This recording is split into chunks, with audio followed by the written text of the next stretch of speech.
Good morning, fellow researchers from various state, universities, and colleges of the Philippines,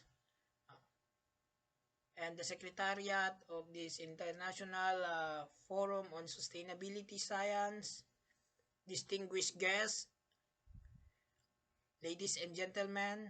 My research is entitled Addressing Biodiversity Loss, the Development of Ecotrail and Reservation Site of Indigenous Tree Species or Ecotrees in Ifugao State Universities.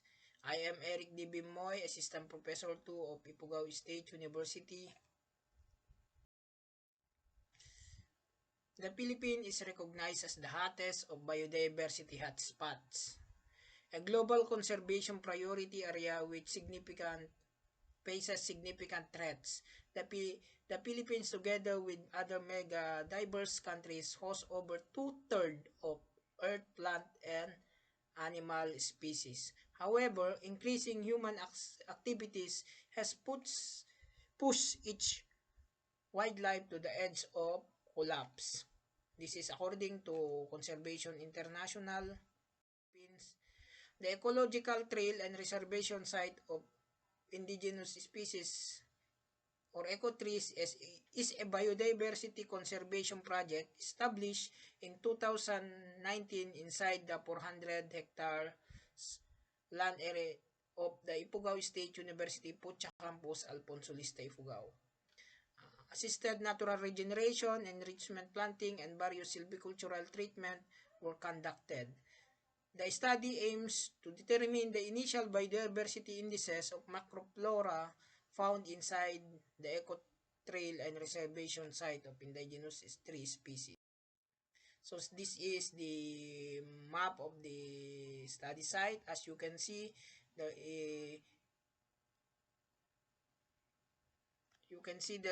is a tree lot showing in the map, wherein we establish a main survey inventory plot with a dimension of 220 by 100 along the slope. So within the main plot, we establish 320 by 20 meter quadrant were established for tree profiling. 3 5 by 5 meter subquadrant per quadrant were established for the inventory of trees, shrubs, and the like. All corners of plot and quadrant were marked with visible stake and strings. Tree identification was done at each 20 by 20 quadrant and in the 5 by 5 subquadrant. The process of locating, identifying, and measuring diameter at breast height, total height, and crown cover of all trees with a diameter of breast height of 5 cm and above. The density, frequency, dominance, species richness, and diversity were measured following the Shannon Index of General Biodiversity.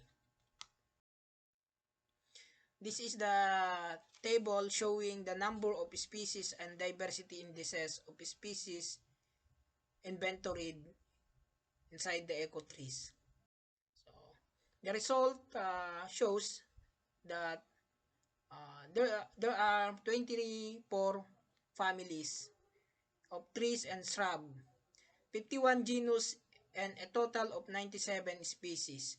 103 are identified and 3 are unidentified. All the species surveyed were angiosperm.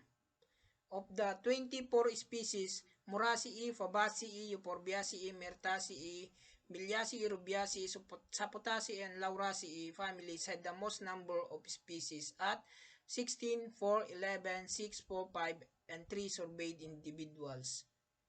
Of the 83 genus, Ficus had the most number. Biodiversity indices using the Shannon Index value shows that sampling plot near the creek and the water network or river the creek network is the highest value with 3.02. Sampling site near the marginal land and bamboo plantation are 2.56 and 2.70 respectively. Ficus is the most abundant species of trees and shrubs found nearest the creek area appeared to be most abundant with 102 individuals. It could be distinguished, however, that the species was only cluttered in one of the subplots and the species was not found in the other plot. It was also noted that wildlings of the species were very abundant during the inventory. So the conclusion is macroplural diversity in the ecological trail and reservation site of indigenous species, although still not so high, the potential to become biodiversity hub is high. The introduction of endangered and critically endangered species will increase the floral diversity or the tree diversity or the biodiversity as a whole.